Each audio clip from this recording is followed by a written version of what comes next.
You've probably noticed this before. You get paid and that money goes into your checking account, but it doesn't stay there long. Some of it slides over to savings, some goes to bills, and the rest, that's the money you actually spend. Here's the thing, that leftover amount doesn't feel like your full paycheck anymore.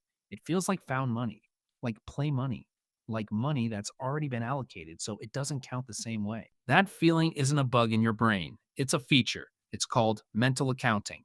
And once you understand how it works, you can use it to save more, spend smarter, and stop wondering why your wallet always seems empty when you swear you should have more left. I'm going to walk you through three things that make this happen. And the last one is the reason most people never get control of their money. Let's start with the basics. Mental accounting is the tendency to categorize money based on where it came from, where it's stored, or what it's supposed to be used for. Richard Thaler, the Nobel Prize winning economist, first described this back in 1980. He noticed that people don't treat all money as interchangeable.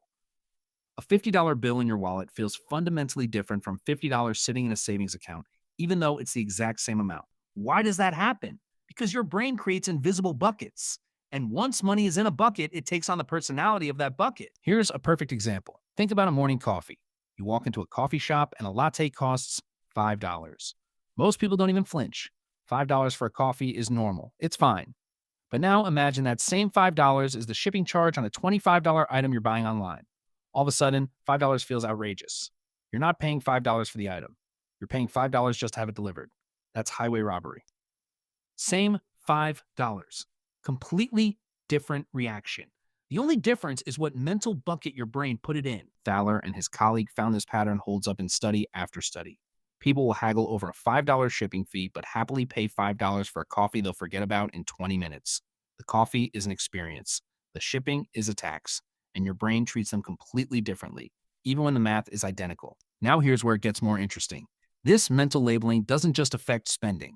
It changes how you feel about money you earn. There's a famous study from the Journal of Behavioral Decision Making that tested what happens when people receive money in different ways. They gave participants a $50 bonus. Half the group was told it was part of their regular paycheck. The other half was told it was a special one-time holiday bonus. Both groups received the exact same $50.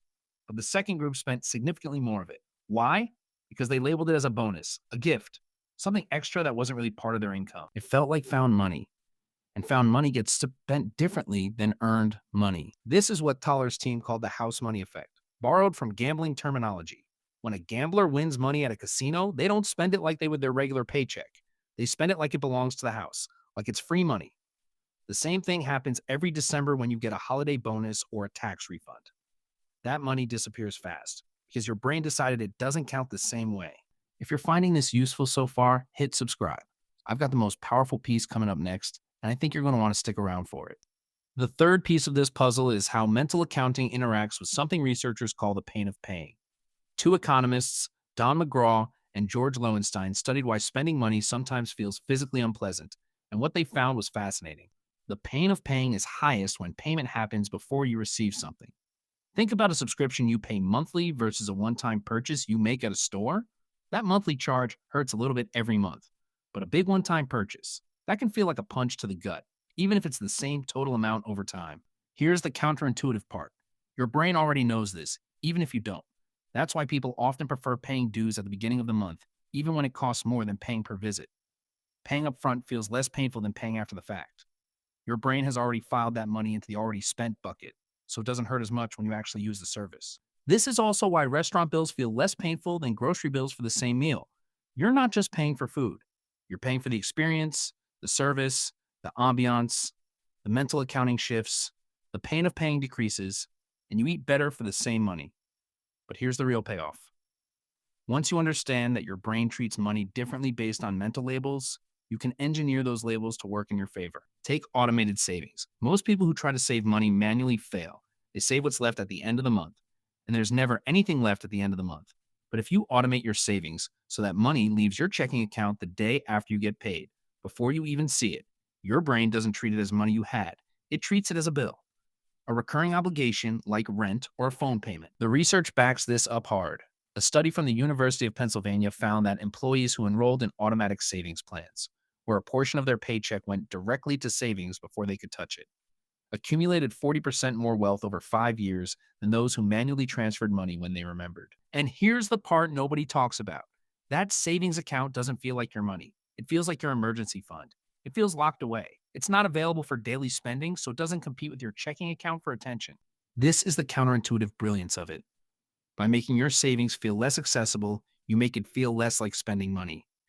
And your brain stops trying to chin shit every time you see a sale you almost want. The opposite also works.